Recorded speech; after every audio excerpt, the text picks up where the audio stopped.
サチ、俺と結婚してください。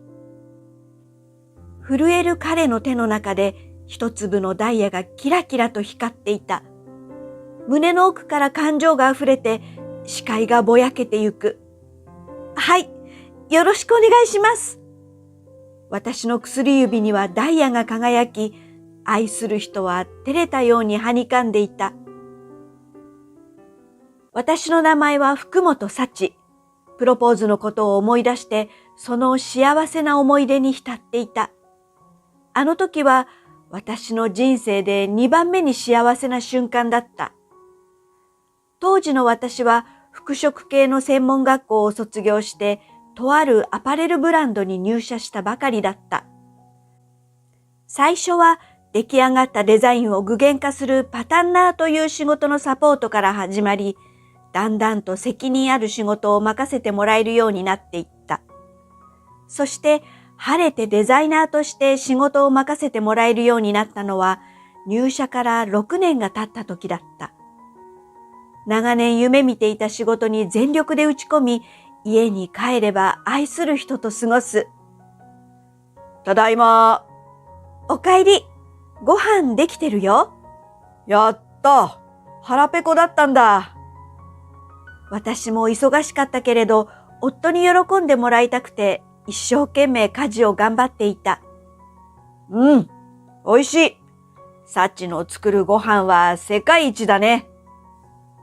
そう言って笑う夫の顔を見れば、疲れなんて一瞬で吹き飛んでいった。もう大げさなんだから。大げさなんかじゃないよ。本心で言ってるんだ。忙しいが充実した毎日を送っていたある日、夫がある提案をしてきた。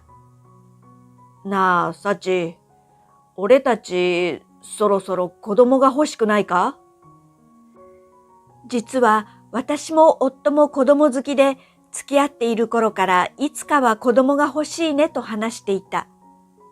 仕事に追われてすっかり忘れていたが、私も気づけば20代も後半。そうね、そろそろいいかもしれないわ。もう少し仕事に打ち込みたい気持ちもあったけれど、そろそろ子供が欲しいといった夫の気持ちも理解できた。だけど、欲しいと思ったところですぐに妊娠するわけでもないし、体がしんどくなるまでは仕事も続けられるだろう。そんな軽い気持ちで夫の提案を飲んだが、一般企業の事務をしている夫とは帰宅時間も休みも会うことが少なくて、なかなか妊娠できない。それから数年が経ち、やっとお腹に赤ちゃんが来てくれた時には、私はすでに30歳になっていた。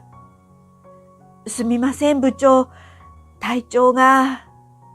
そうか、今日はもう帰りなさい。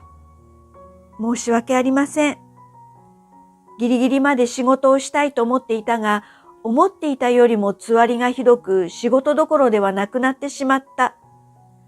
産休や育休にはそれなりに理解のある会社だったが、周りには迷惑をかけっぱなしで、子供と体を一番に考えてほしいという夫の意向もあり、私は退職することにした。はぁ、時間がありすぎて余計なことまで考えちゃいそう。仕事が生きがいだった私は、体のしんどさも相まってしばらくは心にぽっかり穴が開いたような気持ちだった。しかし、だんだん大きくなるお腹を見ていたら自然とこの子こそが私の生きがいだと思えるようになる。それからの妊娠生活は前向きな気持ちになって子供の誕生を心から待ちわびた。そして激しい痛みと一晩戦った末に私は人生で一番幸せな瞬間を味わった。おめでとうございます。元気な女の子ですよ。サチ、ありがとう。お疲れ様。疲れ切って息も絶え絶えになっている私の隣で、夫は顔をぐしゃぐしゃにして泣いていた。これから彼と二人で力を合わせてこの子を育てていくんだ。きっと辛いことも苦しいこともたくさん経験するだろうけど、彼と二人ならきっと大丈夫だよね。私のそんな思いは数年後粉々に打ち砕かれることになるのだが。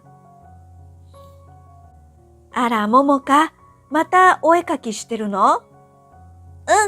ももか、お絵かき大好きなんだ。上手ね。私がそう褒めると照れたように笑う娘。娘のももかは絵を描くのが好きなおとなしい子だった。ももかとの生活は平穏そのものだったけれど、ある日、ももかと一緒に服を買いに行ったとき、ももか、これはどう？私が差し出した洋服に、ももかはなんだか不満げな様子だ。これ、ももかに似合うと思うけどな。何が気に入らないの？リボンがないんだもん。リボン？リボンが欲しいの？どうやらももか的にはリボンが足りないらしい。その服をしげしげと眺め、私はとある提案をももかにしてみた。お母さんがリボンをつけてあげようか。本当？お母さんそういうの得意なんだよね。そしてその日のうちにリボンを作り買ってきた洋服に装着。すごい！お母さん、お洋服屋さんみたい。嬉しくて頬を紅潮させたももかの姿を見て、この日から私の趣味にももかの洋服作りが加わった。私が作った服を着てニコニコと笑うももかは本当に可愛くて、すぐに着られなくなってしまうと分かっているのに、つい何着も作ってしまう。その結果、数回しか着ずにサイズアウトしてしまった服が何着にもなってしまった。このまま捨てるにはもったいないわよね。そうだ、今度のフリマで売ってみようかな。汚れもなくきれいな状態のものを地域のフリーマーケットに出してみると、どれも驚くくらい早く買い手がついた。そして服を買った人たちからかわいい、もっと作ってほしいという感想をもらって、私のデザイナーとしての情熱が再燃してしまった。ももか、寝た？よし、やるわよ。ももかが寝た後にミシンに向かい、作った服をネットショップに出品するようになったのだ。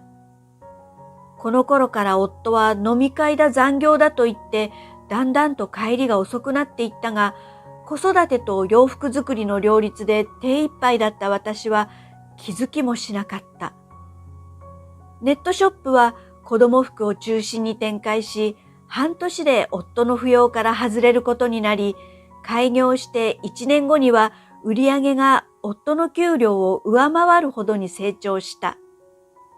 手が足りず、夫や母に手伝ってもらうことも多くなり、昔のつてから人手を探そうかと考えていると、以前働いていたブランドから電話がかかってきた。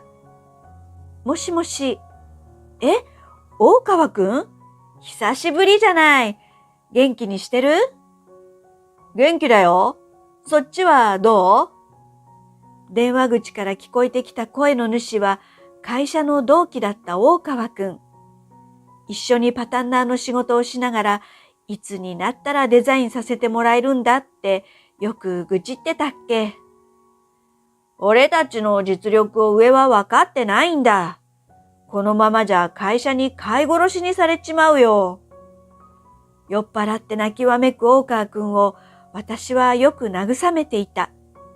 そんな彼が今ではブランドのトップデザイナーだって言うんだから驚きだ。突然電話なんかしてきてどうしたの？実は、詳しく聞くと電話の要件は会社に戻ってこないかというお誘いだった。うちの会社、今すごく忙しくてさ、退職済みの社員たちに声かけてるんだよ。特に福本は実力もあるし、部長がぜひ戻ってきてほしいって言ってるんだ。ありがたい提案だけど、実は今忙しいのよ。そうなの？復職したのか？実はね、個人で服を作って売ってるのよ。おかげさまで人手を借りたいくらい忙しいのよね。あっちゃー、もっと早くに誘えばよかったな。それから昔話に花が咲き、玄関の開いた音にも気がつかないほど会話に集中してしまっていた。やばいやばい、遅刻しちゃう。あれ、どこにしまったっけ？忘れ物を取りに来た夫は男性と話していると分かった途端、カバンを放り投げて怒鳴りつけてきた。おい、サチ。その電話の相手は男か？なんで男と電話なんてする必要があるんだ？浮気か？違うわよ。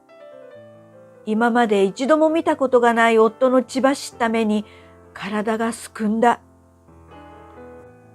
旦那さんか？もしもし、誤解です。俺はただの同期で。夫の怒声を聞いていた大川くんは誤解を解こうとしてくれたが、夫の耳には届かない。電話を切れ！今すぐに！ごめん、大川くん、また。早く切れ！私に無理やり電話を切らせると、夫は私に対する不満を次々に吐き出した。俺を裏切りやがって！だいたいお前には前から不満があったんだ。私が子育てに集中せず服を作り、その上自分の稼ぎを簡単に上回ってプライドが傷つけられた。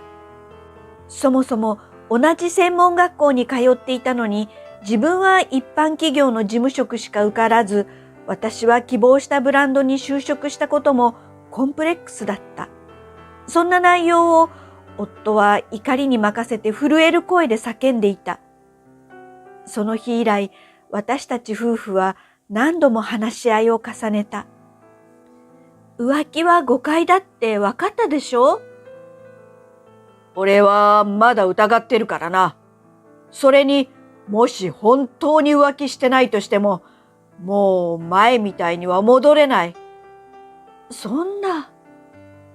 大川くんの協力もあって、私の潔白は証明されたものの、お互いの気持ちは離れていくばかり。話し合いの末、夫とは離婚し、私はシングルマザーになった。これでおしまい。いいえ、新しい始まりね。同時期に私は正式に会社としてアパレルブランドを立ち上げ、集めたスタッフたちと一緒に働きながら桃香を育てたのだった。あっという間に時は経ち、桃香は成人を迎えた。桃香がまだ小さかった頃、私が注文を受けて作ったドレスを見てこう言ったのをよく覚えている。これは誰が着るの？これは花嫁さんが着る特別な洋服よ。すごい、きれい。私、花嫁さんがこれを着るお手伝いをしたい。キラキラした目でドレスを見る桃香に、私は、それはウェディングプランナーっていう仕事ね。ウェディングプランナー。私、ウェディングプランナーになりたい。素敵な夢じゃない、桃香。お母さんは応援するわよ。と笑顔で返した。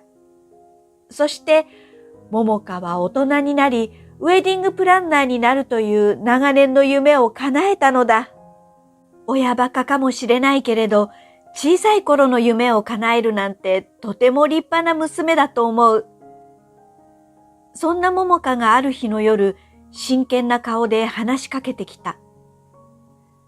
あのね、お母さん、今度会ってほしい人がいるの。専門学校で彼氏ができたという話は聞いていたが、いよいよこの時が来たか。分野は違えど、まるで自分の過去を親視点で見ているのかと思うくらい、私と同じタイミングだ。だけど、この子の未来は自分と違っていますように、と願いながら約束の日を迎えた。家にやってきた彼の顔を見て、私は思わず固まってしまった。はじめまして、大川光也です。本日はお時間をいただき、ありがとうございます。こんにちは。はじめまして、桃香の母です。髪型や雰囲気は違えど、彼の顔立ちは大川くんによく似ていたのだ。それに名字まで同じ。そういえば、退職前に出産祝いを送ったような。でも、大川なんてよくある名字だし、他人の空似の可能性だってある。さあ、上がってちょうだい。お邪魔します。とにかく今日は、光也くん本人のことを知らなくちゃ。大事な娘の婚約者だもの。そうやって頭を切り替えようと努めたが、芽生えた疑惑と不安はなかなか拭い去ることができなかった。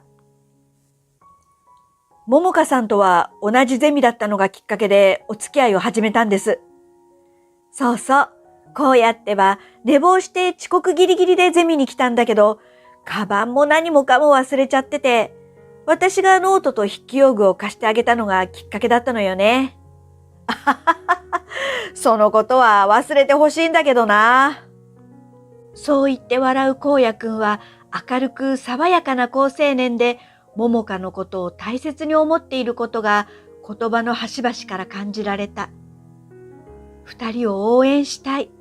だからこそ予想が外れていてほしいと強く思った。大川くんとはあの件以降一切連絡を取っていない。元夫は興信所を使って私と大川くんの関係を調べ、潔白と分かってもなお疑い続けた。お前が俺の妻をたぶらかしたのか。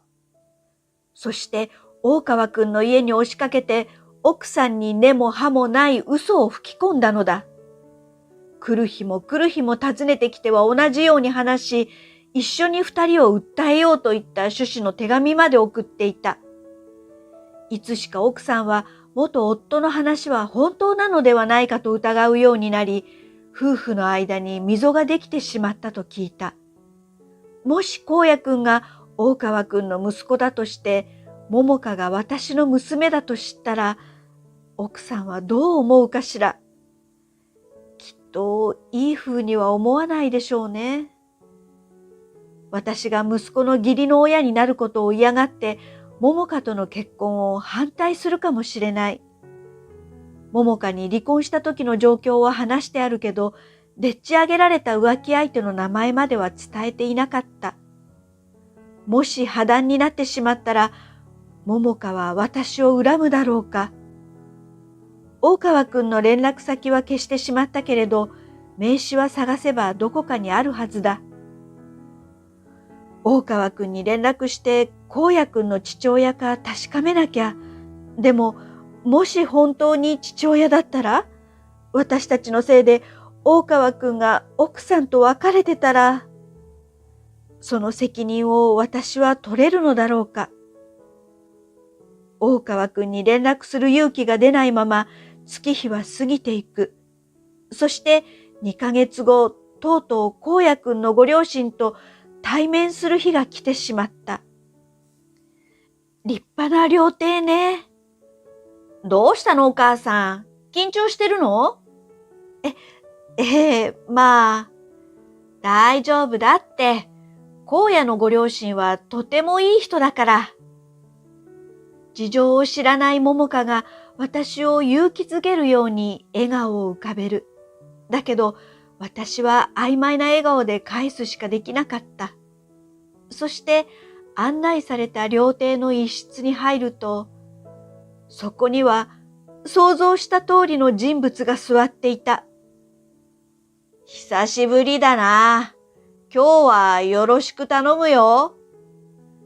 そう言って軽く片手を上げてみせる大川くんの隣で、彼の奥さんは小さくうなずいていた。私は心の中で、そんな、とつぶやいた。やっぱり荒野くんの父親は大川くんだったのね。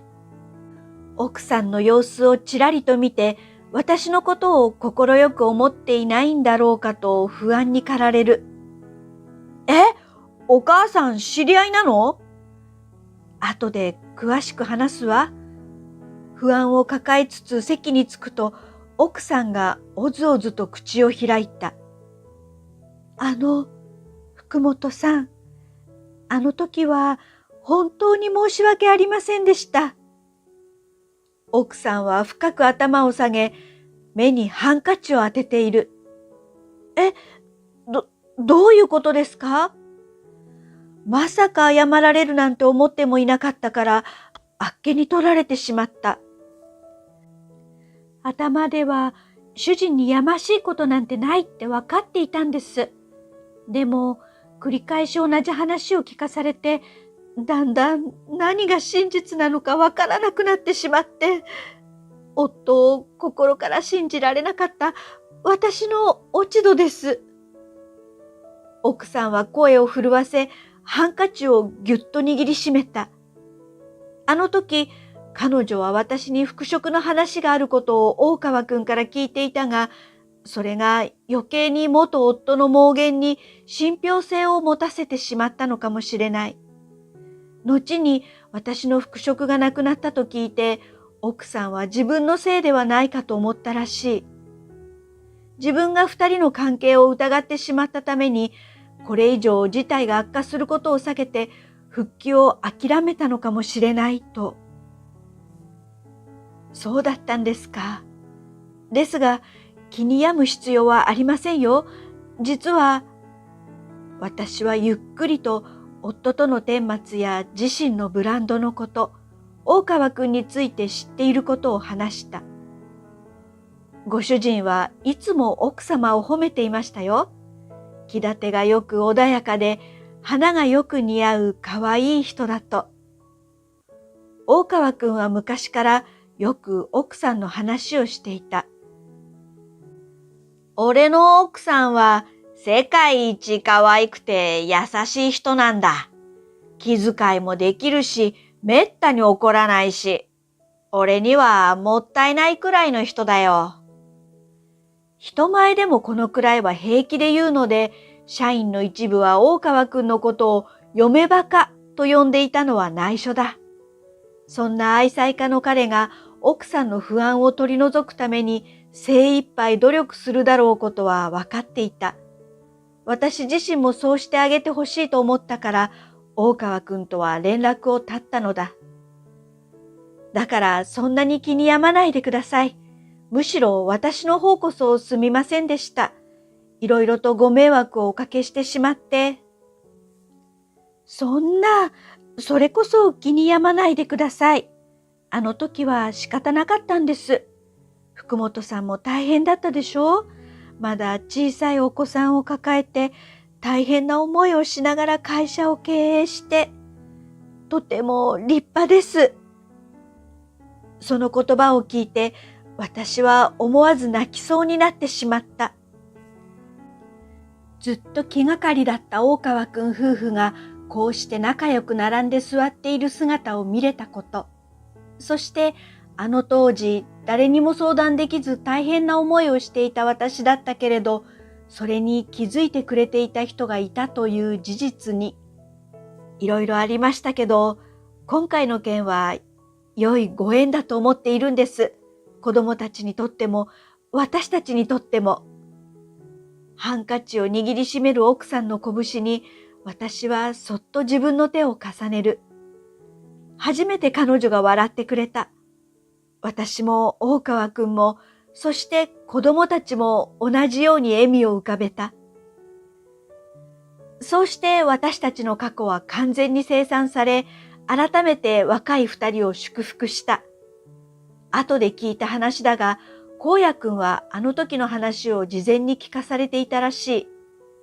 お母さんが悪いのは事実だから、もし破談になったら自分を恨め、と奥さんは言ったそうだ。大丈夫。たとえ破談になったって母さんを恨んだりしないよ。それに、桃香はとても優しいんだ。彼女のお母さんなんだからきっと大丈夫だよ。息子のその言葉で顔合わせに行く決意ができたと奥さんは話していた。また、桃香には顔合わせを終えた直後に改めて事情を話した。桃香は、そんなことがあったんだ、と驚いた顔をした後、もっと早く言ってくれればよかったのに、とちょっと呆れたように笑っていた。どうせお母さんのことだから一人で抱え込んで悩んでたんでしょ？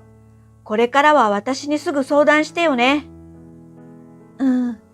ごめんね。っていうかさ、お母さん実は分かってたんでしょ？荒野のお父さんが昔の同僚だって。だって荒野とお父さんってそっくりだもん。特に笑った顔がさ。鋭い考察に返す言葉もなく、ひたすらごめんと繰り返し、私たちは家路に着いたのだった。それから数週間後、私は桃香と荒野くんにサプライズをするため、自分のアトリエに大川くん夫妻を呼び寄せた。チュールをたっぷり重ねてふわっふわにしたいわね。名前に合わせて萌え木の生地を使うのはどうかしら。落ち着いた雰囲気に合わせてマーメイドラインにした方がいいんじゃないか？その代わり色は可愛らしいパウダーピンクにするとか。ピンク！桃香にはあまり似合わないわよ。大川くんってば分かってないわね。いやいや、絶対に似合うね。分かってないのはそっちだろ？私と大川くんは仕事の合間を縫っては何度も何度も喧嘩ではなく話し合いを重ねる。その様子を奥さんはクスクスと笑みをこぼしながら見守ってくれた。なかなか意見が合わず間に合わないのではないかと心配したが、最終的には納得のいくものができたと思う。そして結婚式場に出来上がったものを持ち込み、マネキンに着せてもらう。さらに打ち合わせに来た桃香と荒野くんをドレスルームに案内してもらい、私たちのサプライズプレゼントをお披露目した。わあ、すごい！部屋に入った途端、二人とも全く同じようにつぶやいたので、思わず笑ってしまった。私たちが用意したのは、デザインから縫製まで自分たちの手で仕立てたドレスとタキシード。二人の輝く瞳を見て、大川くんと私はほっと胸をなで下ろしたのだった。そして迎えた結婚式当日。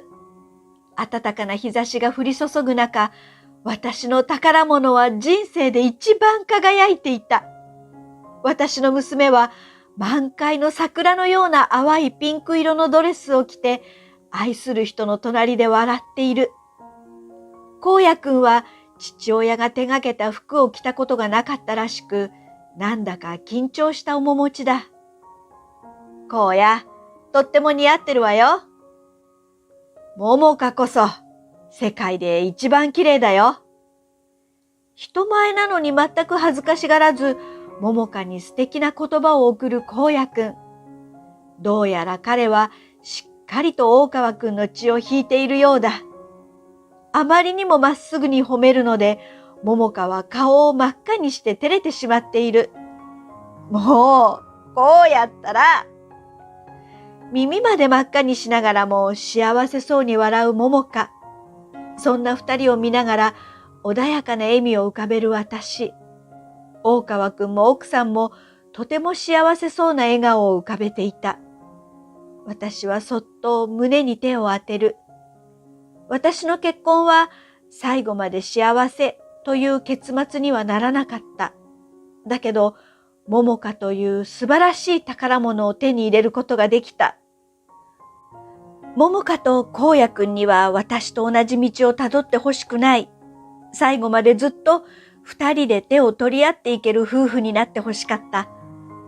私は心の中で祈る。これから先、どんな苦難が訪れても二人が一緒に乗り越えていけますように。そして私の宝物が末永く幸せに暮らせますようにと私は心から願ったのだった。